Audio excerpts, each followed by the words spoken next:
Screen size બરાબર છે મનોજભાઈ? બરાબર છે. ઓકે, તો વિદ્યાર્થી મિત્રો તમે જે સ્ક્રીન ઉપર જોઈ રહ્યા છો, જે અગાઉ આપણે પેપર સોલ્વ કર્યા હતા એના અંદર જોયું કે પ્રિપોઝિશનના સૌથી વધારે ખાલી જગ્યાઓ હતી. તો આજે આપણે પ્રિપોઝિશનનો એક પ્રકાર પ્રિપોઝિશન ઓફ પ્લેસ જોઈએ. તો પ્રિપોઝિશન, તો આ પ્રિપોઝિશન શું છે? તો પ્રિપોઝિશન નામયોગી અવયવ એક એવો શબ્દ છે જે નામ કે સર્વનામની આગળ મૂકવામાં આવે. કોઈ નામ હોય, નાઉન હોય અથવા પ્રોનાઉન હોય, સર્વનામ હોય તો એની આગળ મૂકવામાં આવે. એ શું કામ કરશે? તો પ્રિપોઝિશન છે તે બે વ્યક્તિ, બે વસ્તુ કે બે બાબતો વચ્ચેનો સંબંધ દર્શાવશે કે એ બંને કઈ રીતે એકબીજા સાથે જોડાયેલા છે. પ્રિપોઝિશનના 3 પ્રકારો છે, જેના અંદર preposition of place, preposition of time and preposition of action or direction. તો આ એના મુખ્ય પ્રકારો છે પ્રિપોઝિશનના. એમાંથી આપણે પહેલો પ્રકાર આજે જોવાના છીએ, પ્રિપોઝિશન ઓફ પ્લેસ. એને કહેવાય છે સ્થળ દર્શક નામયોગી અવયવ. અહીંયા ચિત્ર તમે જોવો છો કે માય ટાઉન. તો અહીંયા ટાઉન એ સ્થળ છે. તો જુદા જુદા સ્થળો હોય. આપણા ખુદના ઘરની વાત કરીએ, શાળાની વાત કરીએ, કોલેજની વાત કરીએ તો આ બધા સ્થળ છે. અથવા કોઈ વ્યક્તિ કે વસ્તુ કે બાબતનું આપણે સ્થળ બતાવવું હોય તો એ બધું આ પ્રિપોઝિશનના મદદથી આપણે દર્શાવી શકીએ. તો આ પ્રિપોઝિશન ઓફ પ્લેસના અંદર કયા કયા પ્રિપોઝિશન્સનો સમાવેશ થાય છે જોઈએ. તો અહીંયા છે પ્રિપોઝિશન એટ. એટનો ગુજરાતી થાય છે માં. કોઈ ચોક્કસ સ્થળ કે જગ્યા બતાવવા માટે વપરાય છે. આ એટનો ઉપયોગ કોઈ ચોક્કસ સ્થળ કે જગ્યા બતાવવા માટે થાય, પરંતુ સામાન્ય રીતે નાનું સ્થળ કે જગ્યા બતાવવા માટે વપરાય. એટલે કે ખૂબ મોટું સ્થળ નહીં, પણ કોઈ નાનું સ્થળ બતાવવું હોય તો એના માટે એટ વપરાય. અહીંયા એક્ઝામ્પલ્સના અંદર તમે જોઈ શકો છો કે I will meet you at the station. એટલે કે હું સ્ટેશને તમને મળીશ. He met me at my house. તો એ મને મારા ઘરે મળ્યો હતો. એ જ રીતે એટ ક્યાં વપરાય છે? તો at work, at school, at home. તો અહીંયા એટનો ઉપયોગ થાય છે. અહીંયા એટ પ્રિપોઝિશન ઓફ ટાઈમના અંદર પણ આવી શકે, પણ એ બાબતો છે આપણે પછી જોઈશું. અહીંયા આપણે સ્થળના સંદર્ભમાં ખાલી એટ જોઈ રહ્યા છીએ. તો અહીંયા સ્થળના સંદર્ભમાં એટ ક્યારે આવશે કે નાનું સ્થળ હોય તો એના માટે એટ વપરાશે. આટલી બાબત તમારે યાદ રાખવાની છે. આગળ જોઈએ ઇન. તો ઇન છે માં કે અંદર. જ્યારે કોઈ સ્થળમાં કે અંદર એવો અર્થ દર્શાવવા માટે આપણે કોઈ ઓબ્જેક્ટ, એ માનો કે કોઈ એ વસ્તુ છે એ બી વસ્તુના અંદર સમાવિષ્ટ છે, એના અંદર છે એવું બતાવવું હોય તો એ માટે આપણે ઇનનો ઉપયોગ કરીએ છીએ. ઇન ખાસ કરીને મોટું જે સ્થળ હોય તો મોટા સ્થળની આગળ ઇન વપરાય છે. તો અહીંયા એક્ઝામ્પલ જોઈએ. I live in Mehsana. કોઈનું માઇક ચાલુ છે.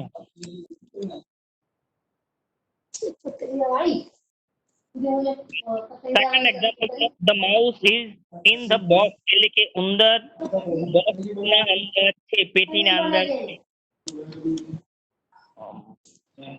કોઈનું માઇક ચાલુ છે, માઇક બંધ રાખો તમે, ડિસ્ટર્બન્સ અવાજનું ઘણું આવી રહ્યું છે. તો હવે જોઈએ નોટ. એટલે કે નોટ છે જ્યારે પણ વચ્ચે સંદર્ભ કરવાની હોય ત્યારે મોટા સ્થળની પહેલા ઇન અને નાના સ્થળની પહેલા એટ આવે છે. જે બી પાર્ટિસિપન્ટ્સ નું માઇક ચાલુ હોય એ માઇક પ્લીઝ બંધ કરો.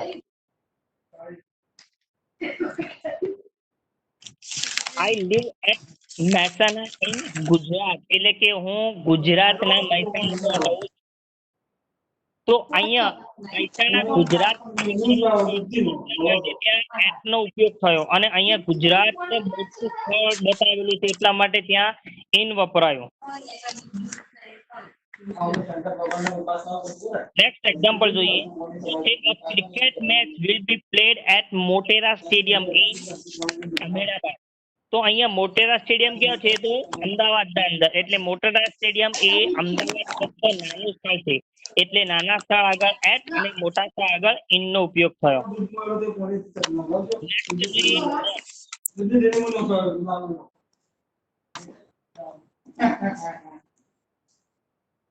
Next જોઈએ પ્લીઝ જે પાર્ટિસિપન્ટ નું માઇક ચાલુ હોય પ્લીઝ બંધ કરો માઇક. પાર્ટિસિપન્ટ માં એટલી તો ખબર હશે કે એમનું કોનું માઇક ચાલુ છે.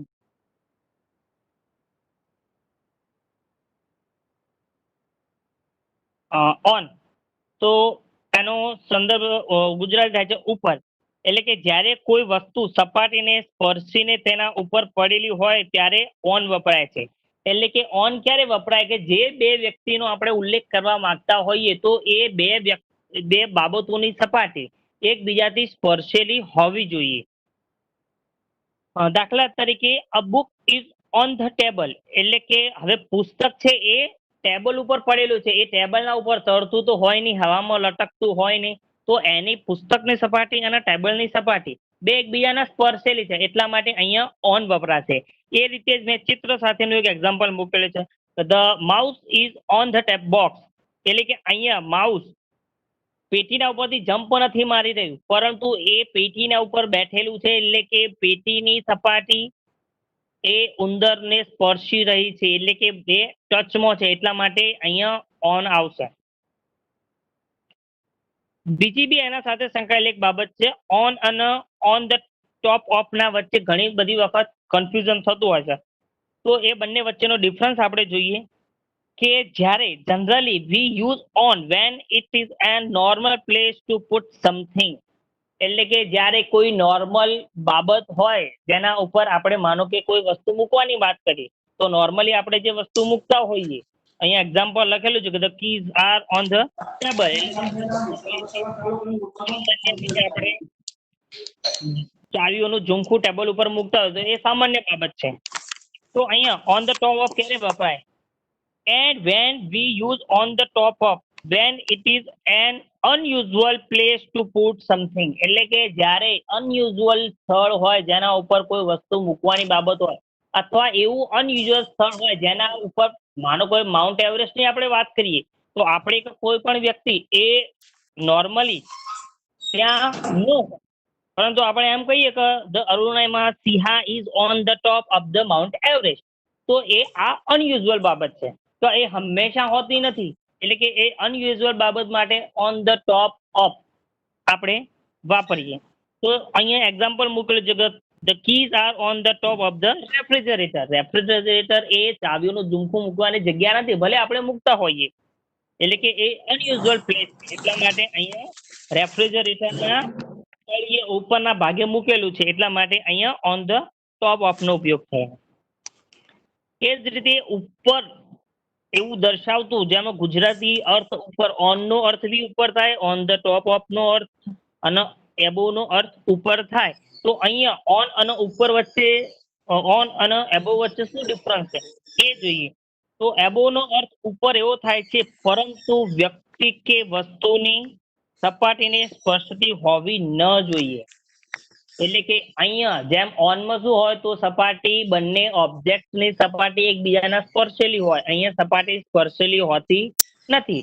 જેમ કે આપણે ક્લાસરૂમના અંદર આપણે જોઈએ છીએ કે બ્લેકબોર્ડના ઉપરની બાજુ દિવાલ ઉપર ઘડિયાળ અથવા કોઈ ચિત્ર લગાવેલું હોય, દરેક ક્લાસરૂમના અંદર છેવટે સરસ્વતી માતાની જે છબી હોય તો એ બ્લેકબોર્ડના ઉપર લગાવેલી હોય છે.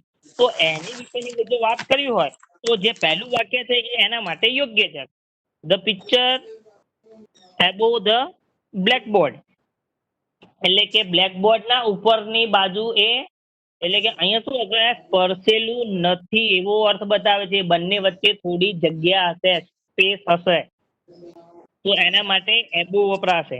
બીજું જોઈએ, the flat is located above the garage, એટલે કે ગેરેજના ઉપરના ભાગે ફ્લેટ છે. The plane is flying above the cloud, એટલે કે વાદળાઓના ઉપરથી સપાટી સ્પર્શેલી નથી, તો ત્યાં એ અબોવ નો ઉપયોગ થશે. એ જ રીતે નીચેના ચિત્ર ઉપરથી જો વાક્ય બનાવીએ તો the bird is flying above the house એટલે કે ઘર ઉપરથી જે પક્ષી છે એ ઉડી રહ્યું છે, એની સપાટી બંનેની એકબીજાને સ્પર્શતી નથી. નેક્સ્ટ જોઈએ ઓવર. જ્યારે ઉપર આવેલ સમગ્ર વિસ્તારને આવરી લેતી કોઈ વસ્તુનો સંદર્ભ હોય ત્યારે ઓવર વપરાય છે. હવે જેની આપણે વાત કરીએ, જે બે બાબતોની વાત કરીએ છીએ એ બાબતોમાંથી એક બાબતના સમગ્ર જે સપાટી છે એ સમગ્ર સપાટીને આવરી લેતી બીજી બાબતનો ઉલ્લેખ હોય ત્યારે ઓવર વપરાશે. જેમ કે એક્ઝામ્પલના અંદર લખેલું છે કે the birds are flying over the roof, છતના ઉપરથી પક્ષીઓ ઉડી રહ્યા છે. તો અહીંયા પક્ષીઓ જે છે એ સમગ્ર છતને આવરી લેશે, તો એટલા માટે અહીંયા ઓવર મુકાશે. એ જ રીતે નેક્સ્ટ એક્ઝામ્પલ છે the bridge is over the river. તો અહીંયા જે નદી ઉપર જે પુલ બનાવેલો હોય તો એ પુલ બનાવેલો છે એ પુલ નદીના બંને છેડાને આવરી લેશે. પુલ નદીના એક છેડાથી બીજા છેડા સુધીનો હોય, અડધે લટકતો કોઈ પુલ હોય નહીં, એટલે બંને છેડાને જે આવરી લેશે એટલા માટે ત્યાં ઓવર મુકાશે. અહીંયા ચિત્ર ઉપરથી પણ એક વાક્ય બનશે the rabbit is jump over the box, એટલે કે આ જે સપાટી છે એ આખી સપાટીને ઓળંગી જાય છે. ઓવરનો મતલબ તમે અહીંયા સમજો તો ઓળંગવાના સંદર્ભમાં, તો અહીંયા એટલા માટે અહીંયા ઓવર મુકાશે. ન સમજાય તો લાસ્ટમાં તમે મને પ્રશ્ન પૂછી શકો છો. નેક્સ્ટ જોઈએ અંડર. તો અંડર નો મતલબ થાય ની નીચે. જોઈએ સામાન્ય રીતે સપાટીને સ્પર્શીને અને ન સ્પર્શીને બંને વસ્તુ માટે અંદર કે ની નીચે એવો અર્થના સંદર્ભમાં આ વપરાય છે. સામાન્ય રીતે એ ની ઓથમાં એટલે કે એક ઘટાદાર વૃક્ષ હોય અને ઘટાદાર વૃક્ષની નીચે ગાય બેઠેલી હોય તો ત્યાં આપણે એવું કહી શકીએ કે the cow is sitting under the tree, એટલે કે એનો જેટલો બી એનો વિસ્તાર છે એ વિસ્તાર એને એના અંદર બેઠેલી છે. એટલે અહીંયા એટલા માટે અંડર શબ્દ વપરાશે, ચાહે એ વસ્તુ બંને ઓબ્જેક્ટ એકબીજાના સ્પર્શેલા હોય કે ન સ્પર્શેલા હોય. એક્ઝામ્પલ જોઈએ the cat is under the table. નીચે ચિત્રમાં તમે જોઈ શકો છો કે અહીંયા ટેબલની નીચે બિલાડી બેઠેલી છે. તો બિલાડી ચાહે ભલે ટેબલને સ્પર્શેલી હોય કે ન સ્પર્શેલી હોય પણ એ બિલાડી ટેબલની ઓથમાં છે. ટેબલનો જેટલો બી ભાગ છે એના એવું વપરાશે. નેક્સ્ટ જોઈએ the letter is under the pillow, એટલે કે તકિયાના નીચે જે પત્ર છે એ પડેલો છે. તો અહીંયા એ તકિયાના જેટલું બી એનું જે આવરેલો વિસ્તાર છે એના અંદર પત્ર પડેલો છે એટલા માટે અહીંયા અંડર આવશે. એટલે કે ઓબ્જેક્ટ 1 જે છે અહીંયા એ ઓબ્જેક્ટ 2 ના સંપૂર્ણ આવરણના એના વિસ્તારના અંદર છે, એટલે ત્યાં અંડર વપરાશે.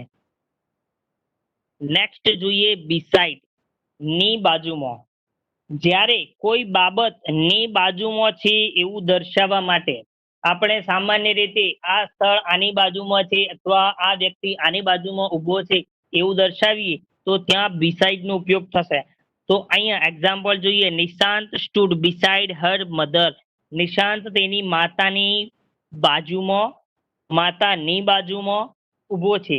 સિટ બિસાઇડ યોર ફાધર, તમારા પિતાજીની બાજુમાં બેસો. અહીંયા જે ચિત્ર છે એના અંદર ચિત્રના અંદર બિલાડી બોલની બાજુમાં બેઠેલી છે. તો એના માટેનું વાક્ય બનાવવું હોય તો વાક્ય એવું બનશે કે the cat seat beside the ball.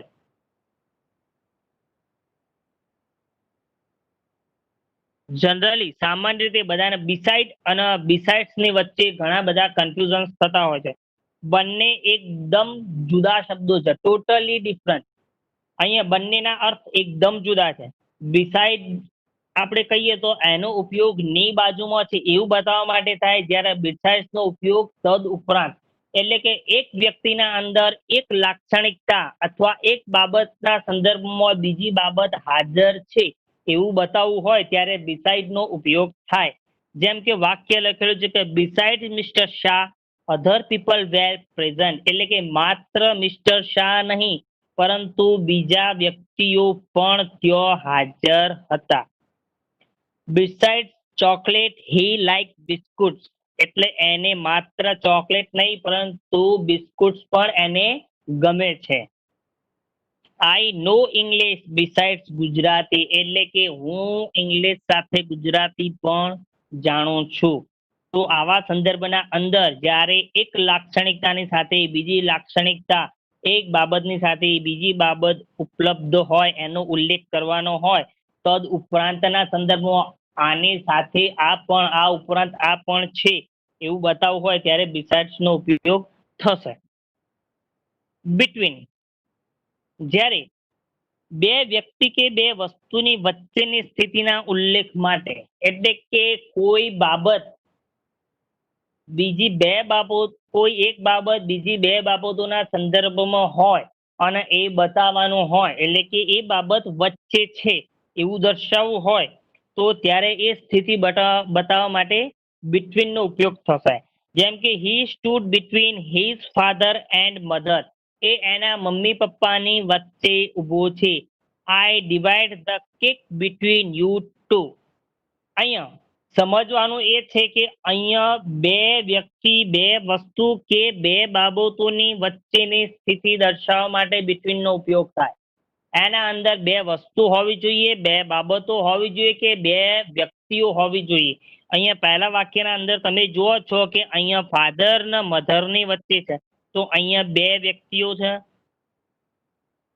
જે કેક વહેંચવાની વાત છે તો યુ ટુ લખેલું છે, એટલે કે બે બાબતો હોય તો જ બિટવીન નો ઉપયોગ થાય. એટલે કે બે બાબતો, બે વ્યક્તિઓ કે બે સ્થળની વચ્ચેની સ્થિતિ દર્શાવવાની હોય ત્યારે બિટવીન નો ઉપયોગ થશે. હવે બે થી વધારે હોય તો શું? નેક્સ્ટ જોઈએ.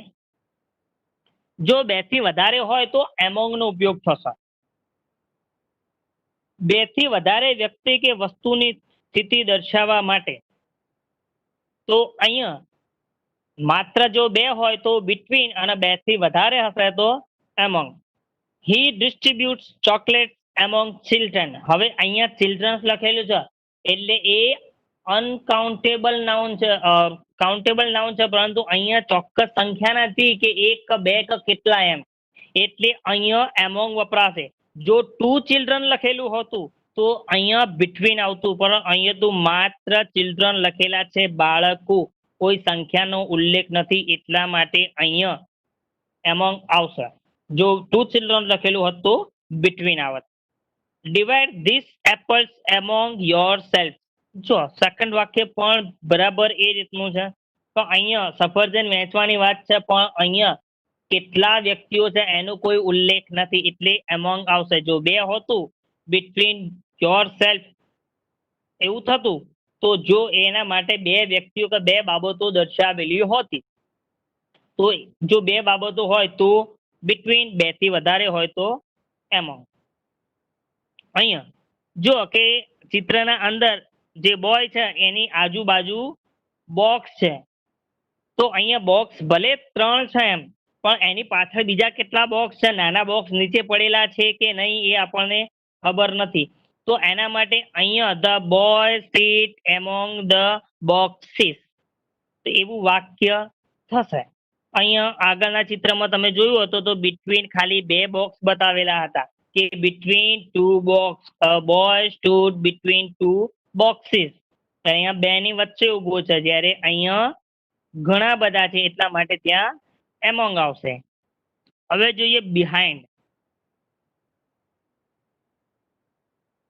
જે તે વ્યક્તિ, વસ્તુ કે સ્થળની પાછળ રહેલી સ્થિતિનો ઉલ્લેખ કરવા માટે આપણે સામાન્ય રીતે આપણું સરનામું લખીએ છીએ તો લખી દઈએ છીએ કે behind this and that and what ever, જે બી સ્થળનું નામ લખી દઈએ કે આની પાછળની બાજુમાં છે એમ. તો અહીંયા બિહાઇન્ડ એ ની પાછળની બાબતના સંદર્ભમાં એનો ઉલ્લેખ થાય છે, એ વપરાય છે. એક્ઝામ્પલ જોઈએ. My house is just behind the college, એટલે મારું જે મકાન છે એ કોલેજની બિલકુલ પાછળ છે. The wicket keeper stands behind the stump. એટલે વિકેટ કીપર છે એ સ્ટમ્પની પાછળની બાજુ ઉભેલો છે.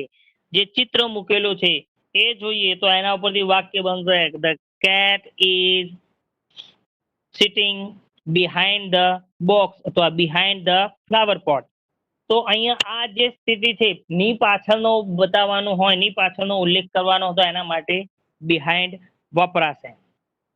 હવે છે ઇન ફ્રન્ટ ઓફ. જ્યારે બિહાઇન્ડની બિલકુલ વિરોધી બાબત છે ઇન ફ્રન્ટ ઓફ. બિહાઇન્ડ એટલે પાછળની બાબત છે, તો એનો ઉલ્લેખ કરવો હોય તો એ બિહાઇન્ડ વપરાશે. કોઈ ઓબ્જેક્ટ એની આગળની સ્થિતિનો ઉલ્લેખ કરવો હોય તો અહીંયા ઇન ફ્રન્ટ ઓફ એટલે કે ની આગળ, તો એના માટે ઇન ફ્રન્ટ ઓફ વપરાશે. ચિત્રના અંદર તમે જોઈ શકો છો કે સફરજન આગળની બાજુ પડેલું છે અને કેટ ફ્લાવર પોટની પાછળના ભાગે હતી. પરંતુ અહીંયા કેટલું કન્ફ્યુઝન બી થશે કે ઇન ફ્રન્ટ ઓફ અને બિહાઇન્ડ ના વચ્ચે ડિફરન્સ કયું છે. સામાન્ય રીતે તમે સમજો છો કે પાછળ આગળ એ સમજ્યા, પણ વસ્તુના સંદર્ભમાં અહીંયા એક વિશેષ ઉદાહરણ સાથે અહીંયા સમજાવવાનો પ્રયત્ન કરું છું. ધીસ ટુ વર્ડ્સ ઓપોઝિટ, આ બંને શબ્દો એકબીજાના વિરોધાભાસી છે. યુઝ બિહાઇન્ડ, હવે પાછળ ક્યારે વાપરવું એવું ક્યારે બતાવો તો use behind when object a is farther away from you then object b. એટલે કે આપણે જે ઓબ્જેક્ટ એ છે એ આપણાથી એટલે કે ઓબ્જેક્ટ બી થી દૂર, પણ કેવું આપણા કરતા પણ વધારે. એટલે અહીંયા જે ઓબ્જેક્ટ બિલાડી અને ફ્લાવર પોટની જે વાત હતી તો ફ્લાવર પોટ ને બિલાડી બે એકબીજાની નજીક છે પણ અહીં આપણાથી દૂર છે. એટલે કે જ્યારે એ બાબત દૂર હોય, આપણાથી દૂર છે, એટલે આપણે જોઈએ તો પહેલા આપણી નજર સમક્ષ પ્રથમ પહેલું કઈ વસ્તુ આવશે, પહેલું ફ્લાવર પોટ આવશે અને એના પછી શું આવે છે, એના પછી આવશે બિલાડી. તો અહીંયા એ બિહાઇન્ડ થશે. આગળ પ્રથમ જે આવ્યું એના પછીનું, તો એ ત્યાં બિહાઇન્ડ થશે. અને and in front of when object a is closer to you then object b. એટલે કે જ્યારે બીજી જે બાબત છે એના કરતા ઓબ્જેક્ટ એ તમારાથી નજીક હોય. ઇન ફ્રન્ટ ઓફ ના અંદર આપણે જોયું હતું કે બોક્સ કરતા સફરજન આપણાથી નજીક છે, એ આપણને પહેલું દેખાય છે.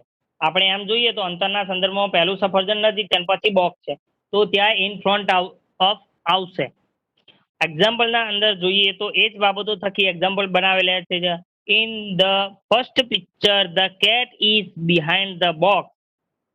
નેક્સ્ટ છે in the second picture the apple is in front of the box. એટલે કે એનો ઉલ્લેખ ક્યારે કરવો, અહીંયાથી બેઠા બેઠા આપણે કોઈ બાબત દર્શાવી હોય તો એ બાબત આગળ છે કે પાછળ છે એમ જનરલી સમજવાની વાત છે. તો અહીંયાથી હાલ બી હું મારી સ્થિતિમાંથી જોઉં તો મારી કોલેજ મારા ઘરની આગળ છે કે પાછળ છે મને કઈ રીતે સમજાય. તો એના માટે હું આ બાબતનો ઉપયોગ કરું કે મારું જે ઘર છે એ હાલ બી હું જ્યાં ઊભો છું ત્યાંથી પ્રથમ મારું ઘર છે કે પછી કોલેજ છે. જો મારા ઘર પછી કોલેજ આવતી હોય તો મારા ઘરની પાછળ કોલેજ છે, અને તો હું કોઈ બીજી દિશામાં ઉભેલો હોઉં, માનો કે હું રિવર્સ વિરુદ્ધ દિશામાં ઉભેલો છું જેના અંદર મારા ઘર કરતા મારી કોલેજ પહેલા આવે છે, તો એ સ્થિતિમાંથી હું જોઉં તો ત્યાં મારું જે ઘર મારી કોલેજ છે એ in front of my house થાય. તો અહીંયા જે સ્થિતિ છે એ સ્થિતિને જોતા અહીંયા આપણે સમજવાનું છે. તો જો કોઈ ચોક્કસ સ્થળ આપેલું હોય, આપણે એડ્રેસના અંદર લખીએ છીએ તો એડ્રેસના અંદર જે પોપ્યુલર જે સ્થળ છે એ સ્થળના પાછળના ભાગે આપણે એવું બતાવવાનો પ્રયત્ન કરીએ છીએ કે બિસાઇડ જીબી. તો જીબી ના પાછળ એટલે કે એના આગળના ભાગે તો નથી. એન્ડ ઇન ફ્રન્ટ ઓફ અથવા ઓપોઝિટ સાઇડ ઓફ જીબી, તો જીબી ના વિરુદ્ધ દિશાના અંદર. તો અહીંયા ઇન ફ્રન્ટ ઓફ છે એ એના આગળની બાજુનો ઉલ્લેખ કરે છે, જ્યારે ઓપોઝિટ એ એની એકદમ વિરુદ્ધ દિશાના સંદર્ભમાં બતાવશે. બિહાઇન્ડ એ એના પાછળના સંદર્ભમાં બતાવશે. અહીંયા મેં કેટલાક બીજા અન્ય જે પ્રેપોઝિશન છે એ ચિત્ર સાથે બતાવવાનો પ્રયત્ન કરેલો છે, એનાથી ઝડપથી જોઈ લઈએ આપણે. કે પહેલું છે નિયર. તો અહીંયા બિલાડી એ બોલની નજીક ઉભેલી છે પણ નિયર ક્યારે વપરાશે કે જ્યારે બંને ઓબ્જેક્ટ વચ્ચે ઓછું અંતર હોય. જો ઓછું અંતર હોય તો ત્યાં નિયર વપરાશે. અહીંયા જો એબોવ લખેલું છે. મેં જ્યારે તમને સસલા વાળું જે કહ્યું એ વખતે ત્યાં ઓવર બતાવેલું હતું, પણ અહીંયા એબો અને જે ઓવર છે એ એકબીજાના સંદર્ભમાં વપરાય છે કે અહીંયા the cat is jump over the ball અથવા એબો ધ બોલ, બંને વાક્યો અહીંયા સાચા છે. એટલે કે એબો અને ઓવર બંને વપરાઈ શકે.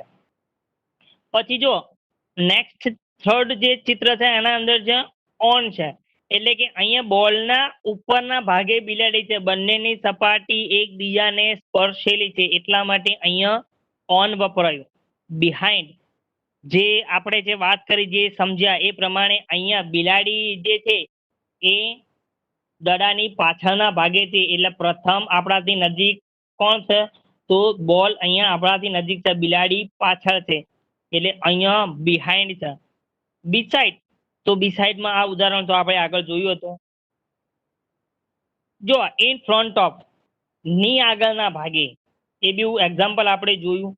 હવે અહીંયા જે ઇન નો ઉલ્લેખ થાય માં અથવા ની અંદર, તો આ બિલાડી છે એ બોલની અંદર છે એટલા માટે અહીંયા ઇન વપરાયું. ઇન છે એ નાના સ્થળની આગળ પણ વપરાઈ શકે અને આમ એટ હોય તો એ જનરલી મોટા સ્થળની આગળ જ વપરાય, પણ અહીંયા ની અંદર છે એટલા માટે અહીંયા ઇન વપરાયું છે. બિટવીન બે બોલની વચ્ચે બિલાડી બેઠેલી છે.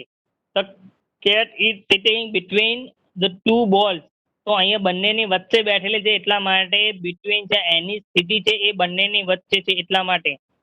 અંડર તો અંદર અહીંયા જે આખું સમગ્ર આપણે ની ઓથમાં જે વાત કરી હતી તો એની નીચેના ભાગે છે એટલે બોલની નીચે છે એટલા માટે અહીંયા અંડર વપરાયું. બીજા કેટલાક બી પ્રિપોઝિશન્સ મેં અહીંયા ચિત્રો દ્વારા બતાવવાનો પ્રયત્ન કર્યો છે. તો એના અંદર જોઈએ અબો, તો અબોના ઉપર આપણે આગળ એક્ઝામ્પલ જોયા છે. અક્રોસ જ્યારે બે ઓબ્જેક્ટના આવરી લેતી બાબત હોય. The bridge is across the river, એટલે કે એના બંને છેડાને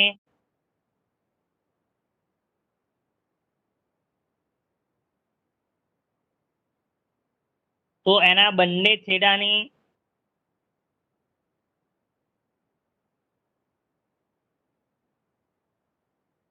તો એના બંને છેડાને આવરી લેવાની વાત છે.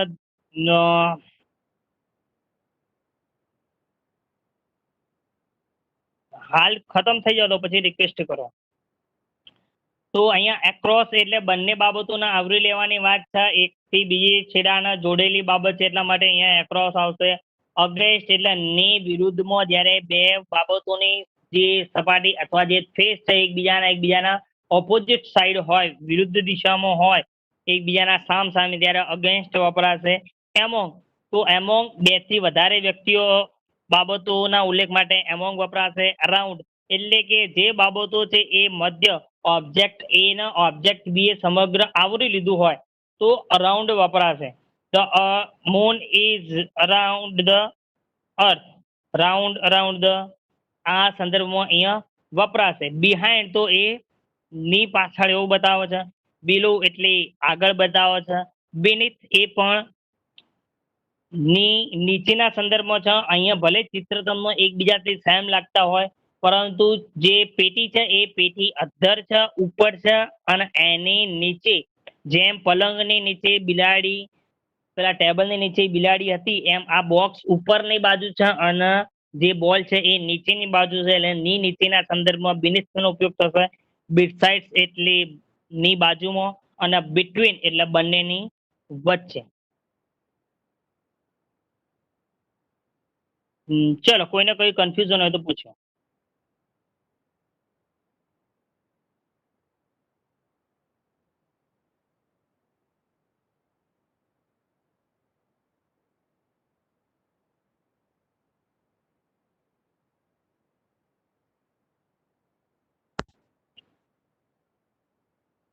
કોઈને કોઈ બાબત પૂછવી હોય, કોઈ સમજ ન પડી હોય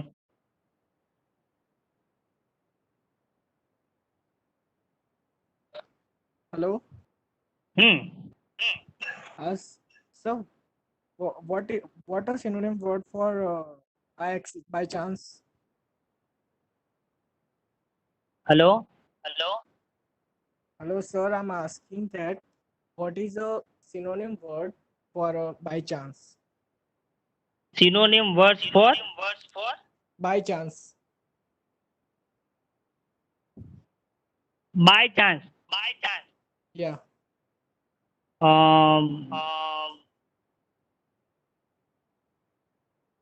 Not remembering exactly, but accidentally think. Yeah, sir. Actually, I was also confused about accidentally I, and simultaneously. but I say just asking only those questions which are related to topic. Sorry, sir. I didn't get you.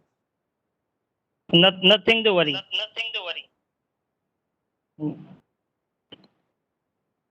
But sir, this was in last papers of Yes, but IIT yeah. exam. So I thought I should ask you about that. Do you want to opposite words now? By chance, na? Uh, no, not opposite. I just want synonym Synonym. It's means opportunity or chance. because there were some options. Wait a minute, sir. Hold on. I'm getting it. Hmm. That means by luck, by chance.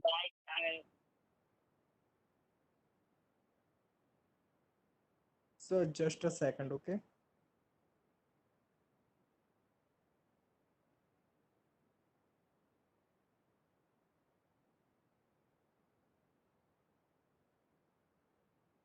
So got it. Yeah, the question is, I chance means fortunately, quickly, accidentally, or not above all. Accidentally. Okay. And so let me see another one. Listen. Yes, sir. Share me through WhatsApp and just give opportunity to others to ask the question. Okay, sir. You, Thank you. you can meet me. Okay, sir.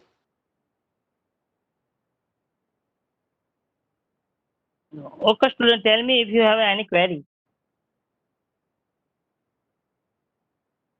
Cleared my doubt, and it would be a great favor if you share your number. Or should Hmm. I share my number? Write down, write down. Okay, sir. Listen, Yes, sir. I write in chat box. Okay, sir. Thank you.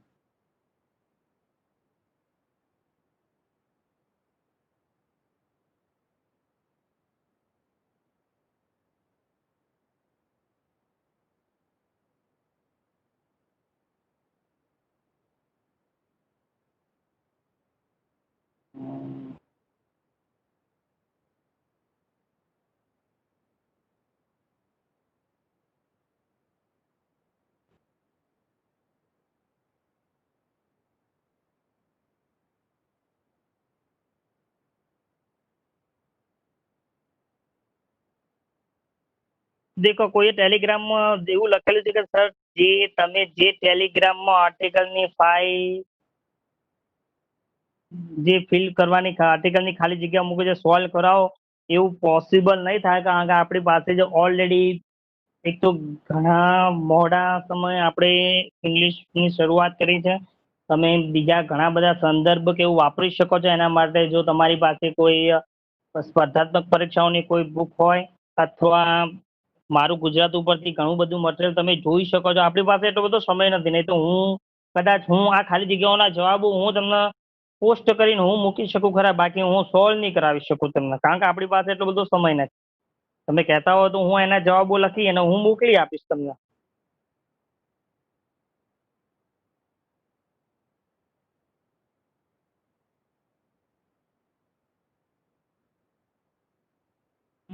PDF હોય તો મૂકો ટેલિગ્રામમાં હવે grammar માટેની કોઈ ચોક્કસ એવી PDF નહીં હોય પણ એના માટે તમે 10મા 12માની ગ્રામરનો બુક જોઈ શકો છો.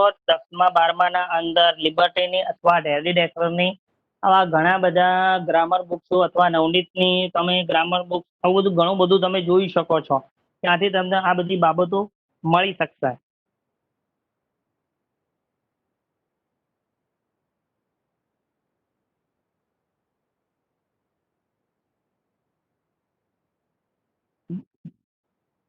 અહીંયા જે બી આજે શીખ્યા આપણે પ્લેસ ઓફ પ્રિપોઝિશન, અહીંયા હજુ આપણે preposition of action and preposition of time એની સાથે આપણે ફ્રેશ પ્રિપોઝિશન બી કેટલાક જોવાના છે.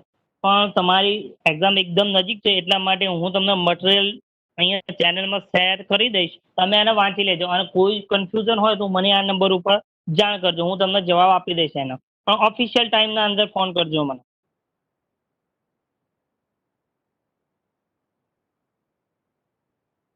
Yes, I share some useful material in a Telegram channel.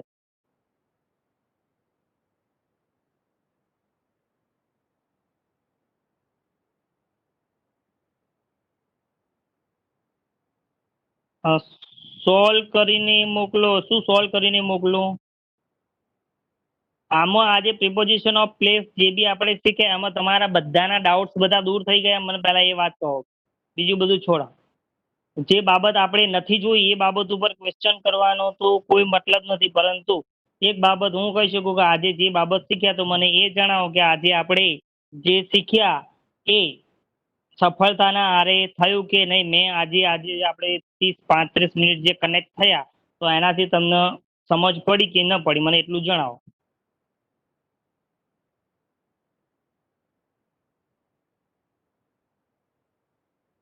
જો કોઈ કન્ફ્યુઝન હોય તમને ઇંગ્લિશ ગ્રામર બાબતેનો, અહીંયા નંબર મારો લખેલો છે, તમે મને વાત કરી શકો છો. તમને કોઈ કન્ફ્યુઝન હોય તો પિક પાડીને મને શેર કરી શકો છો કે આ ખાલી જગ્યા કે આ બાબતના અંદર અમને કન્ફ્યુઝન છે.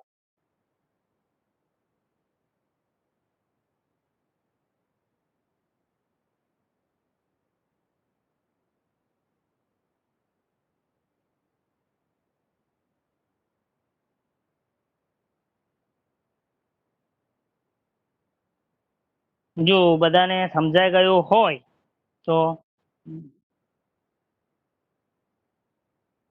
it's time to say goodbye and all the best for your preparation, because કંઈ જ નક્કી નથી. અહીંયા આપણે હવે ટપે ટપે સરોવર પેલું દરિયો ઉલેચવાની જેવી વાત થોડી થઈ જશે. એટલે જેટલું બી શીખેલા છો એના અંદર જેટલી બી બાબતો ખૂટી રહી છે એ ઉમેરવાનો પ્રયત્ન કરો. કોઈ કન્ફ્યુઝન હોય LNK કોલેજ સદ્ધર છે આપના માટે, ફોન કરો. પણ ઓફિશિયલ ટાઈમમાં ફોન કરવાનો, આપણે કોઈ સાહેબને રાતે 12 વાગે ફોન ન કરાય. એટલે ઓફિશિયલ ટાઈમમાં ફોન કરીને તમે તમારી સમસ્યાનો ઉકેલ લાવી શકો છો. બરાબર, બધાને good luck, all the best. કોઈ પણ કન્ફ્યુઝન હોય કદાચ શોર્ટ ટાઈમના અંદર આપણે મળી શકું છું. I hope you all are get admission as you have desire or you wish.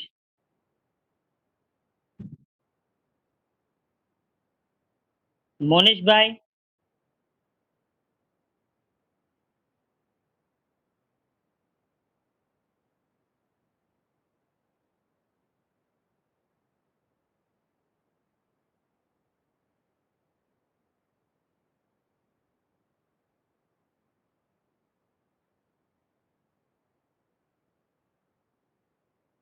જો કદાચ અત્યારે હાલ બી હું સમજુ ત્યાં સુધી 10 મિનિટની વાત છે. 10 મિનિટના અંદર હું તમને બીજી બાબતો કહી દઉં છું તો પ્રિપોઝિશન ઓફ ટાઈમના અંદર કઈ કઈ બાબતો આવશે તો એ ઝડપથી જરા જોઈ લઈએ. તમે તમારી નોટ પેન ચલાવજો.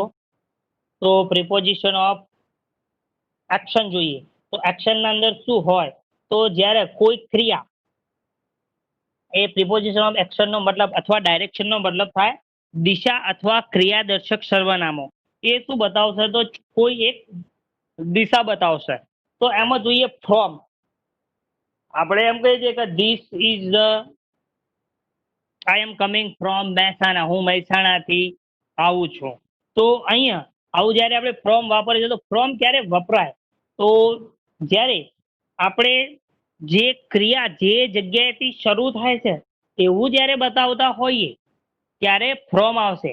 અહીંયા ખાલી જગ્યા મૂકેલી હોય તો હું મહેસાણા જઉં છું કે હું મહેસાણાથી આવું છું. આઈ એમ કમિંગ ટુ મહેસાણા લખીએ તો હું મહેસાણા જઈ રહ્યો છું, અને આઈ એમ કમિંગ ટુ મહેસાણા, હું મહેસાણા આવું છું, અથવા આઈ એમ કમિંગ ફ્રોમ મહેસાણા. તો અહીંયા બંનેના અર્થ બદલાઈ જાય. એટલે કે અહીંયા ફ્રોમ ક્યારે વપરાશે? તો જ્યારે ક્રિયા જે જગ્યાએથી શરૂ થઈ છે એવું બતાવવું હોય તો એના માટે ફ્રોમ વપરાશે. જેમ કે આપણે કહીએ this train is coming from Mehsana, અથવા this train is coming from Ahmedabad. આ ટ્રેન અમદાવાદથી આવી, તો ત્યાં ફ્રોમ વપરાશે. અથવા આ ટ્રેન અમદાવાદ જઈ રહી છે એવું જો બતાવવું હોય તો this train is going to Ahmedabad. અથવા આપણે કોઈના ફોનમાં એવું કહેતા હોય કે હા હું અમદાવાદ આવી રહ્યો છું, તો આઈ એમ કમિંગ ટુ અહેમદાબાદ, હું અમદાવાદ આવી રહ્યો છું. એટલે કે દિશા કઈ તરફની છે એ અહીંયા બતાવશે. ફ્રોમ જ્યાંથી ક્રિયા શરૂ થાય છે એ બતાવશે, અને ટુ ની તરફ એટલે કે જ્યાં જવાનું છે એ સંદર્ભમાં ટુ વપરાશે. તો અહીંયા બે બાબતો જોઈ. ટુ માત્ર સ્થળ માટે જ નહીં, પણ ને આપવાની કોઈ બાબત હોય બરાબર તો પણ ટુ વપરાય. He give a pen to me, એને મને પેન આપી. તો આપણે ક્યારે કોઈ આપવાની કોઈ બાબત હોય ની તરફના ઉલ્લેખની કોઈ બાબત હોય તો ત્યાં ટુ વપરાશે.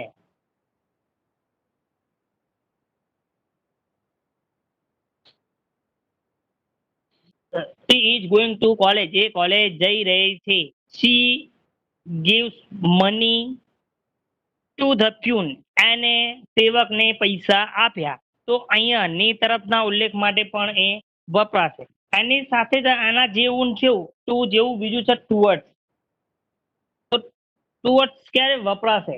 તો જ્યારે ઓછું અંતર હોય તો એ ઓછા અંતરના ઉલ્લેખ માટે ટુવર્ડ્સ વપરાશે.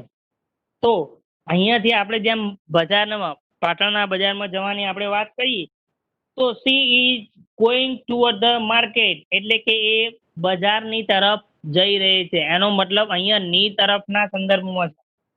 The thief run toward the wall, એટલે એ જે ચોર હતો એ દિવાલની તરફ દોડ્યો. એટલે અહીંયા ની તરફના ઉલ્લેખ માટે જ્યારે નજીકની બાબત હોય, સમજો કે પાટણની બાબત હોય બરાબર, તો અહીંયા એ સંદર્ભમાં આપણે ની તરફનો ઉલ્લેખ થશે.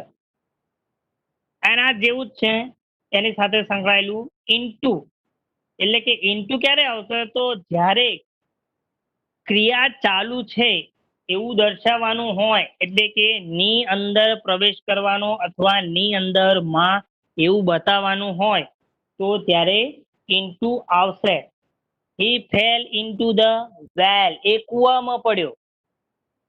એટલે કે ની અંદર એવું બતાવવાનું હોય તો ત્યારે ઇન્ટુ વપરાશે. પીપલ રશ્ડ ઇન્ટુ ધ થિયેટર, લોકો થિયેટરમાં દોડી ગયા. તો અહીંયા આ ઇન્ટુ એ માં અથવા અંદર કોઈ બાબતના સંદર્ભમાં ની અંદર જવાની વાત હોય તો ત્યારે ઇન્ટુ વપરાશે. પછી છે વિથ. તો વિથ ક્યારે વપરાશે? તો જ્યારે ની સાથે અથવા ની દ્વારા એવો ઉલ્લેખ કરવાનો હોય. હવે ની સાથે આપણે કોઈ વ્યક્તિની સાથે જતા હોઈએ તો પણ ત્યાં વિથ વપરાશે.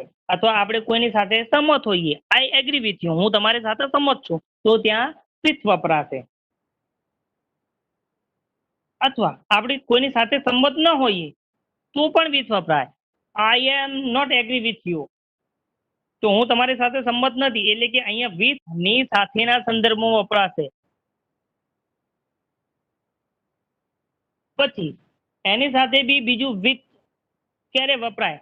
તો જ્યારે કોઈ બાબત થઈ, ક્રિયા થઈ, માનો કે તમે સફરજન કાપ્યું, તો એ સફરજન તમે શાનાથી કાપ્યું? તો ચપ્પા વડે કાપ્યું. તો અહીંયા સફરજન કાપવાની ક્રિયા શેના દ્વારા થઈ? તો ચપ્પા દ્વારા. તો I cut an apple with a knife, એટલે કે મેં ચપ્પા દ્વારા સફરજન કાપ્યું, તો પણ ત્યાં વિથ આવશે. પછી જો એ ચપ્પાનો ઉપયોગ કાપવા માટે બી થાય અને એ ચપ્પાનો ઉપયોગ મારવા માટે બી થાય. ઘણા બધા મર્ડરના અત્યારે ન્યૂઝ આવે છે. તો એ કોઈનું એવું બતાવવું હોય એમ કે એનું ચપ્પા વડે મર્ડર કર્યું, તો she was killed with a knife, એટલે ચપ્પા વડે એને મારી નાખી. તો કૌશિકભાઈ 2 મિનિટ છે. ત્યાં પણ વિથ વપરાશે. બસ ખતમ જ છે હવે મારું. અહીંયા ટાઈમ હતો એટલા માટે મેં લઈ લીધું. એ જ રીતે બાય છે. હવે જો બાયમાં વિથ ના અંદર તમને ઘણી વખત કન્ફ્યુઝન થશે. તો બાય ક્યારે? કૌશિકભાઈ આપણી જોડે 2 મિનિટ છે. હલો, રાખીએ, બાકીનું મટીરિયલ હું શેર કરી દઉં પેલામાં. Okay okay okay.